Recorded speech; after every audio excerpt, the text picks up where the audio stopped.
Part 1, Kiana. Maraming mukha ng tao, maraming mapanlinlang. Minsan dahil sa kahirapan at kagustuhan makapagtapos ng pag-aaral, susunod siya sa agos ngunit di nakala. Dala ng kahangalan at kahinaan napunta si Kiana sa isang masamang sitwasyon. Nagtiwala sa inaakalang kaibigan. Nagpagalaw siya sa isang hindi kilalang lalaki na matapos ang gawin yun nawala na parang isang bula. Hinarap niya mag-isa lahat ng galit ng kanyang lola at tiyahin pero pinatunayan niyang kaya niyang ibangon ang sarili. Kiana will graduate with flying colors, taking up BS Marine Transportation kaysa isang babae sa kanilang block. Sa pagtungtong niya sa kanyang OJT para maabot ang pangarap, dumating ang isang presidenteng kinababaliwan ng lahat, si Helios, ang bagong may-ari ng university ng kanyang pinapasukan. Isang bilyonaryong may-ari ng sikat na Transverse Cruise Ships sa ilalim ng kumpanyang Royal Cervantes Inc. She knows nothing about him except for being rich and honorable. But what if he was the fraternity lord who was one of those men who dishonored her that night? Diyos ko! Yun ang mga salitang nausal ni Kiana sa isip nang ilakad siya ng mga babae habang may piring sa mga mata. May tali ang kanyang kamay, nakapanty lang siya at nakabra. Hindi niya alam kung saan siya naroon, ang alam lang niya. Nagpaalam siya may gagawing research at bukas na siya uuwi. Pinayagan man siya nito pero dito ang punta niya sa isang lugar na hindi niya alam kung parte pa nga ba ng mundo. Sumakay siya sa isang itim na van. Driver lang na hindi niya kilala ang naroon. Nilagyan siya ng takip sa mata at nilagyan ng tali. Nagtiwala naman siya sa babae dahil alam niyang wala naman yung gagawing masama sa kanya. Sa pagkakaalam niya, anak ng isang judge si Olive, kaya tiwala siya. Inabutan pa niya ito sa pilot school na kanyang pinapasukan ngayon. She was a transferee. Second year siya noon habang ito'y fourth year. Isa to sa mga sikat na babae sa eskwelahan dahil mayaman to sa isa sa member ng flaggers ng DLC. Mga babaeng gandang-ganda siya. Gumraduate na ang mga ito at siya na lamang ngayon ang graduating. Patapos na ang pasukan, 3 buwan na lang at gagraduate na rin siya.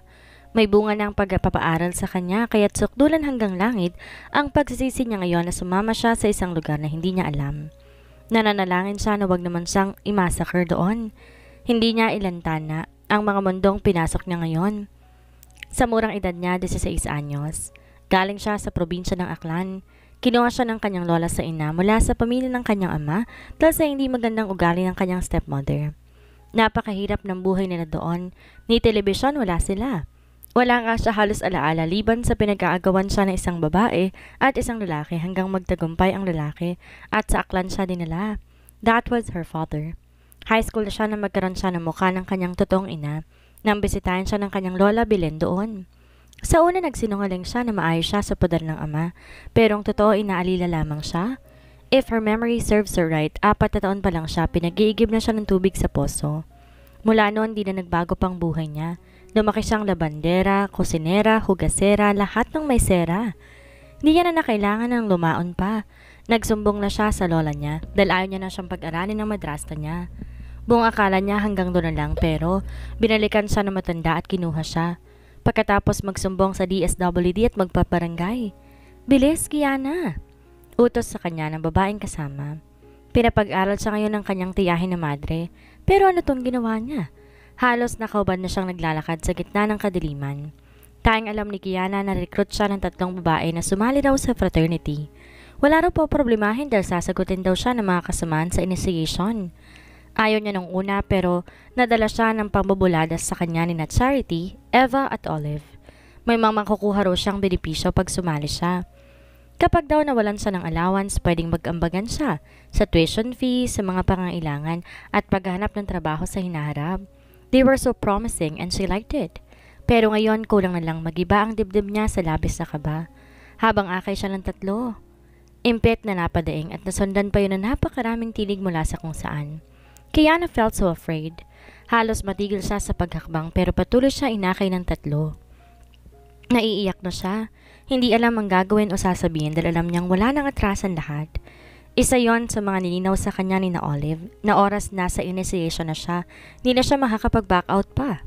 Okay, here she is. Hagikik ng isang babae na sa boses alam niyang si Charity. Sa tono pa lang ng tawa sa sanin ng dating, parang kinikiliti sa singit.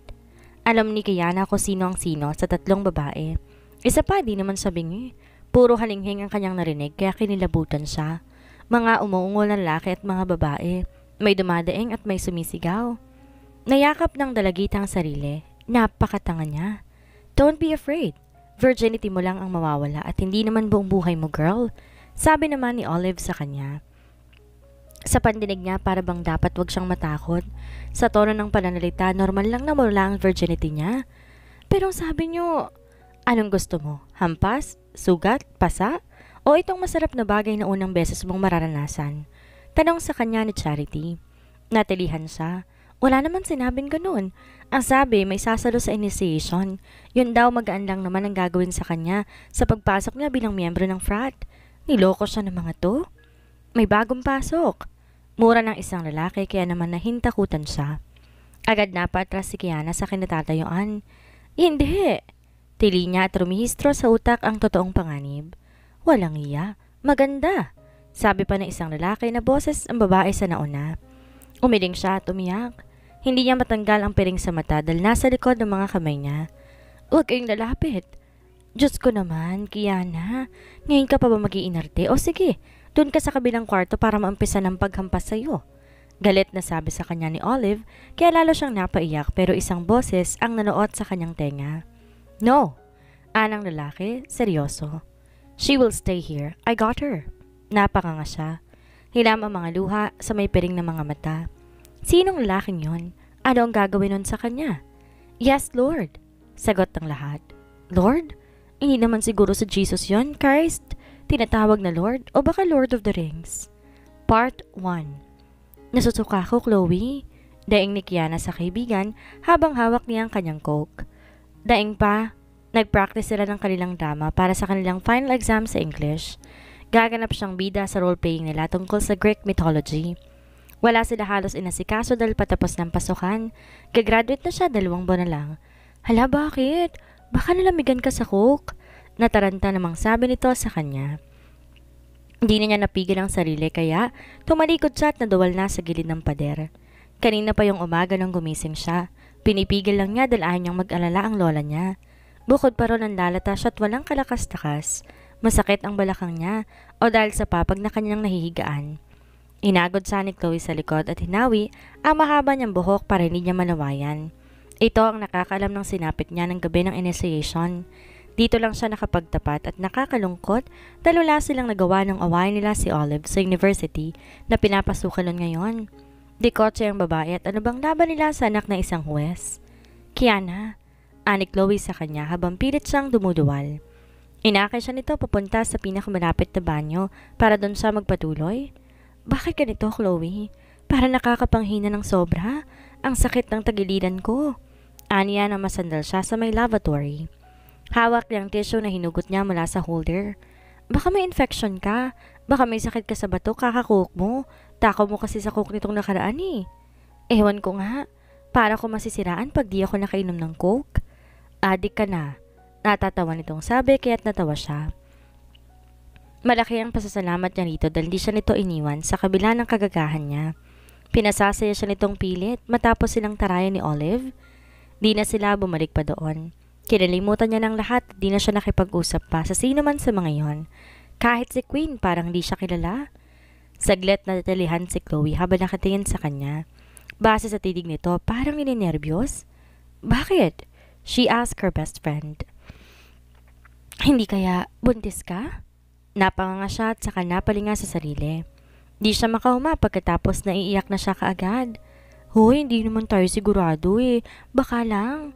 Luminga rin to. Ganyan kasi ang mommy na nagbubuntis sa bunso namin. Nurse si mommy, remember? Wait, I'll call mommy. Anito at kinuwang cellphone sa bulsa ng suot na palda. Sa kaniyang klase, 3 lang may mga gamit na cellphone. Ilang lang din sa kanila ang nakapagpapariban dahil karamihan anak mahirap. Talino ang puhunan para makapasok sa pilot school at siya'y isang nabiyayaan ng talino pero mukhang di niya nagamit ng maayos. Buntis? Paano? Hello, Mommy, Chloe said right away. Paanong buntis? Pinagdag speaker nito ang bagong cellphone. Anong paanong buntis? Eh di buntis? Tanga ka? Natawa to. Hindi, Mi. Paano yung sintomas pag buntis? Bakit mo tinatanong? Chloe ha, hindi ako pumapayag na magnobyo ka. Relax ka lang, Mommy. Sagutin mo na lang ako, please.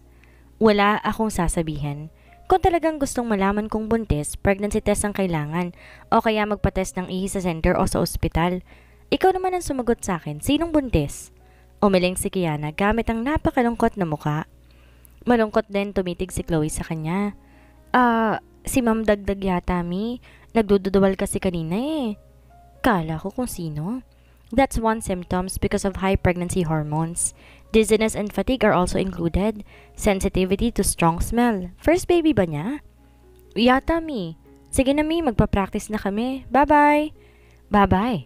Agad nitong tinagong aparato, hinawakan siya sa magkabilang kamay. Nararamdaman mo ba yon? Di siya makasagot dahil natatakot siyang aminin ang totoo. Dahil ang totoo, oo. Ganon na ganon ang nangyayari sa kanya ngayon. Sana hindi. Paano na siya? Paano niya sasabihin ng lahat sa lola niya lalo pat wala naman ng amang bata? Hindi nga niya alam kung sino eh. Tumango siya kapag kwan kay Louie kaya natutop nito ang bibig at para nag-umpisang mamroblema. Siya ay tulala na. Nababalot ng takot ang buong sistema. She is just 16. Turning 16 this April to be precise. Mamaya bibili tayo ng sinasabi ni Mommy na kit. For sure, may instruction naman yon. Malalaman natin ha? Paano kung oo? Litong tumunghay si Kiana sa kaibigan niya. Paano ba? Maatim ba niyang ipalaglag ang bata na bunga ng isang kahayupan? Ayaw niyang magbuntis. Ayaw niyang maging ina. Ang nakaraan. Pinipilit ni Kiana maging normal. Makakauwi na siya sa bahay matapos ng isang bangungot. Salamat at buhay pa siya. Nakatanaw siya sa kanilang barong-barong habang naglalakad papalapit. Halos yakapin na niya ang kanyang bag. Nasa loob nun ang kanyang dugo ang panty. Sa kanyang pakiramdam, punong-puno ang kanyang pagkababae dahil sa isang bagay na yon na pumasok sa kanya. It was so painful. Napapikit siya. Nasa 30 minutos pa lang ang nakakalipas matapos siyang ibaba ng van sa may waiting shed. Sumakay siya ng tricycle at alas 5 pa lang ng umaga. Di niya alintanang oras. Wala siya sa sarili. Pakiramdam niya may bumubuhos pa rin sa kanyang pagbabae at puno ang kanyang puson. She nearly sobbed.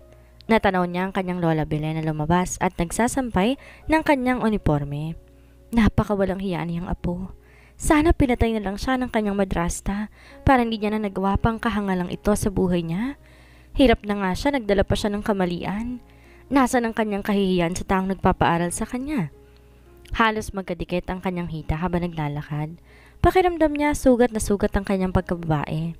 Nilapastangan siya ng lalaking yon. Hayop na yon. Lord of the Quago. Mga demonyo. Kiana, apo? Talong ng kanyang lola Belen sa kanya. Mas lalo niyang inayos ang sarili. La, pinasigla niya ang boses. Napakaaga mo naman nang umuwi. Nagmamadali yung sumalubong sa kanya. Natatakot siyang baka may mapansin to na kung ano o kaya maamoy siya. Amoy kasi niya ang sigarilyo sa lugar na yon, pero sa pinagdalhan sa kanya kung saan siya nakapiring, nakatali ang kamay at paa habang nakabuka ang hita, amoy mabango. Wala siyang nagawa. Hindi siya nakalaban. Sa sulok ng kanyang batang isip, tandang-tanda niya ang ginawa sa kanya kahit di niya nakikita. Umuwi na ako la kasi nakakatamad na doon. Tapos na naman yung research. Naiilang na paliwanag niya. Halika na't magkape ka na. Baka kasikmurain dahil sa lamig ng panahon. Sus ko naman ang apo kong to, oh. Di na nakapaghintay ng liwanag. Delikado sa kalsada, apo. Butit matino ang driver na nasakyan mo. Akay siya nito kaya't lalo siyang nakokonsensya. Sana hindi na lang siya nag-asam ng isang buhay na hindi maganda. Pagkatapos siya makapag-aral, yun lang naman kasi ang tinitingnan niya eh. Ang pangakong makakapagtrabaho siya at magkakaroon ng stable na income para na rin sa kanyang lola. Ikinurap niya ang mga luha. Lola, doon po muna ako sa kwarto. Mamaya na ako magkakape. Ang aga ko po kasi nagising eh. Ha? Sigurado ka ba? Opo. Matamlay na sagot niya at saka siya nagmano rito. Nakalimutan ko la. Napangiti ito. Pasaway na bata? Sige na, magpahinga ka at magluluto na ako ng agahan. Tinipa ang narito at saka yung paborito mong pulang itlog. Opo, may kamatis. Marami. Anito pa sa kanyang nakangisi kaya napangiti siya. Tumuloy siya sa kanyang malit na kwarto at isinara ang pintuan. Pero kasabay ng paglapad ng dahon samba, lumapat din doon ang likod niya. Umiyak siya. Naiilang siya sa kanyang suot na underwear na hindi niya alam kung kanino. It was wet. Ang lagkit-lagkit ng kanyang pakiramdam. Dahil sa totoo lang, hindi lang siya 3 beses nagamit. Pinagsawaan siya ng demonyo na yon. O mga demonyo. Anong Lord? Wala yung karapatang tawagin ang sariling isang Lord. Lucifer pa pwede. That guy made her feel so disappointed in herself. Kung san-san siya nun hinaplos sa tinalikan, wala sigurong parte ng katawan niyang nakaligtas at kahit ang paa niya, dinidilaan.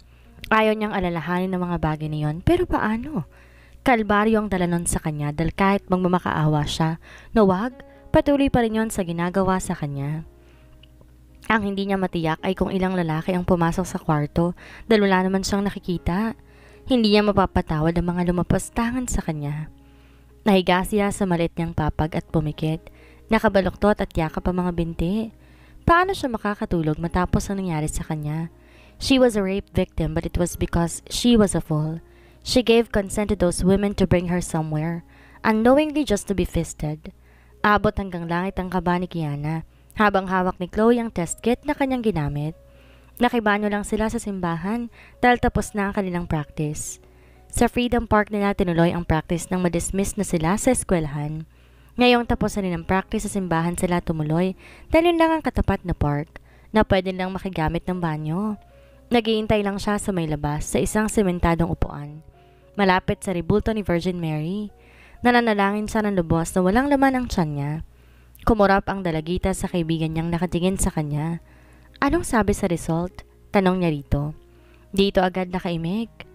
Chloe, she called her friend again. Nakatitig lang to sa kanya tapos ay tumango. Positive. Nanulumo siyang napanganga dito at pagkatapos sa test kit siya tumingin. She grabbed it to confirm the result with her own eyes. May dalawa siyang pulang nakikita. Sabi sa instruction sa pakete kanina kapag 2 guhit positive. Positive siya. Nagdadalang tao siya. Sukat sa kaisipang iyon, napayak si Kiana. Bumagsak ang mga balikat niya tila gumuho ang mundo sa kanyang buong pagkatao. Bakit? Napahagulol siya at napapikit. Kaya agad namang lumapit at tumabi sa kanya si Chloe. Niyakap siya. Gusto mo bang samahan kita kay Lola Belen?